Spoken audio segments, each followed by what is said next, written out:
The video I did on the interview with PlayStation Studios head Sony published on their blog has got a lot of people talking. There's a lot of people unhappy with Sony's decision to bring Gran Turismo 7 to the PS4, and the main issue is that Sony had explicitly said that Gran Turismo 7 would be a PS5 exclusive.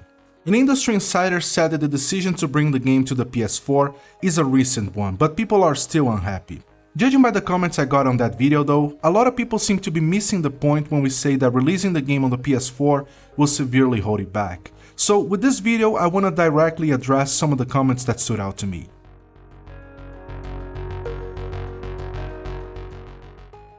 First things first, some people took what Herman Hulst said on that interview as a possibility, not a confirmation.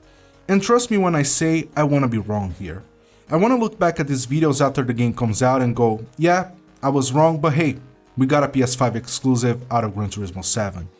But Herman Hulst mentioned Gran Turismo 7 in the same sentence as God of War Ragnarok and Horizon Forbidden West, two games that are confirmed to be cross-gen. Unless Herman enjoys a bit of confusing messaging on the side, and let me tell you, this wouldn't be out of character for Sony this generation given how all over the place they've been with the PS5, it would make no sense for him to have phrased things that way.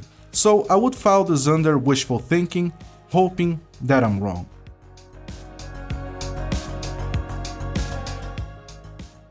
The main argument people make when the point about the game being held back by the PS4 is brought up is that the game will look awesome. And someone mentioned Horizon Forbidden West as an example. Guys, no one is talking about graphics here.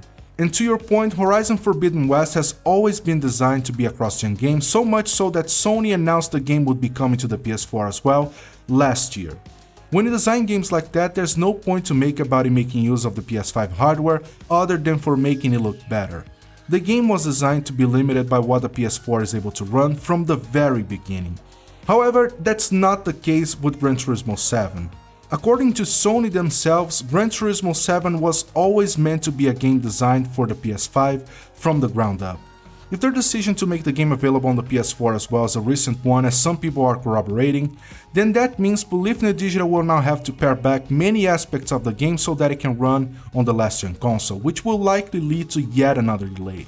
The game will look, sound, and run amazingly well on the PS5, no one is questioning that. It's the game design aspect that's going to be severely limited. If you're making the argument that this is not a thing, then GTA 5 players might as well just play the top-down style GTA games from the PS1 era, because this jump perfectly encapsulates just how much hardware limits your design choices. Even if you were to make GTA 5 to look like GTA 2 does on the PS1, the game would still not run on the PS1 because the hardware would never be able to run everything that Rockstar has going on in GTA 5. All of those small details like the way NPCs react, game logic, AI behavior, simulation, scope of the world, none of that would ever run on the PS1. The PS4 and Xbox One are known to have very weak CPUs that are similar to a very low-end notebook. The developers who made games for both platforms, especially so on the PS4, pulled a true magic act by accomplishing what they managed to accomplish on such a meager hardware. But make no mistake, they were severely limited by what they could have done from a game design perspective. And going back to Horizon Forbidden West, Guerrilla Games have publicly said before that there were some design choices they had to cut from the first game because the PS4 simply wasn't able to run them. One of them were flying enemies. Now, when it comes to the ways developing for the PS4 could limit Gran Turismo 7, the first thing that comes to mind is the penalty system. We've been complaining about how inconsistent the penalty system in GT Sport is for a long time now, and there's a reason for that. Polyphony Digital is limited by what they can do with the system because everything has to be calculated by the CPU in real time. And with how weak the CPU is on the PS4, there's not much headroom to push things beyond its current state. And if you need more evidence that this is a thing, Assetto Corsa is yet another great example of how weak hardware limits design. Players on PC have access to the full range of features and simulations. The console ports, by comparison, are severely limited. A lot of features had to be pared back or cut off completely from the game. And the reason why this difference exists is simple. The developers had to do that so that it could run on the PS4 and Xbox One CPUs. With Gran Turismo 7 now coming to the PS4, that means we won't get the improvement to the penalty system we were hoping for, and AI will remain mostly the same.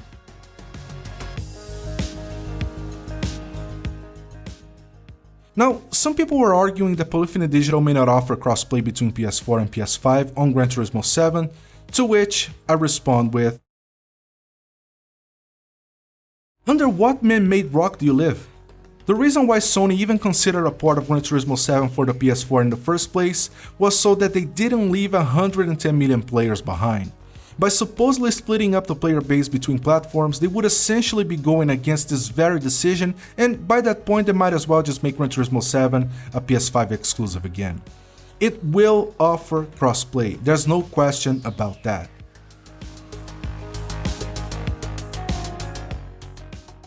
Some other people suggested that Polyphony Digital might do two completely different versions of the same game, one paired back for the PS4 and one with completely new features for the PS5. Again, under what man-made rock do you live? Don't you know about Polyphony Digital's history with delays and how hard it is for the studio to deliver just the one game on time, and you want to throw a second version into the mix? And on top of that, offering two different feature sets for each system would make crossplay very hard, if not impossible, so this is not going to happen either. Onto the SSD.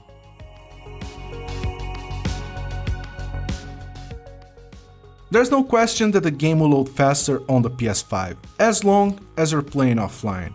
Online, all it takes is one player on a PS4 hard drive for all the speed benefits of the SSD on the PS5 to become useless, and I'll give you a practical example of that.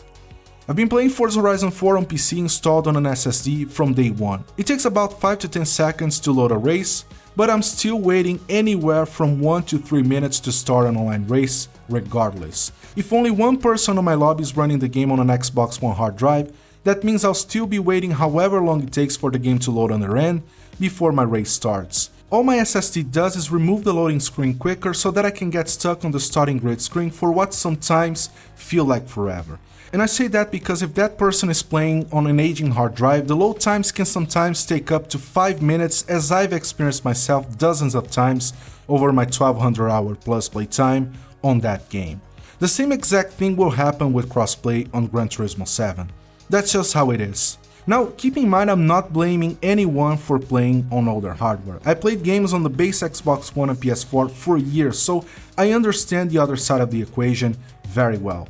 This leads me on to the whole argument where people come at you with, well, you're just saying this because you have a PS5, many of us don't have one. My dudes and dudettes, I thought this way since I was a kid.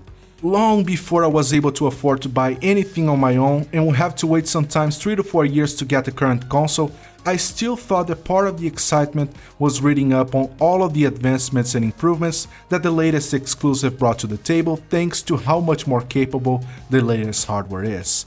This mindset still hasn't left me, and regardless of owning a PS5, I would still love to see not only Gran Turismo 7 but many other games being developed from the ground up for the new consoles, just so that I could see what they're really capable of.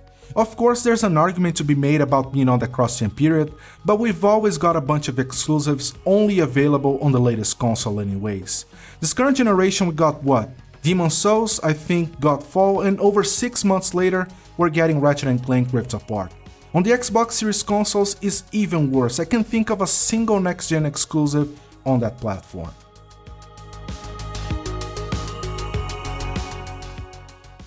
If you were hoping for a true next-gen Gran Turismo 7, you might want to keep your expectations in check.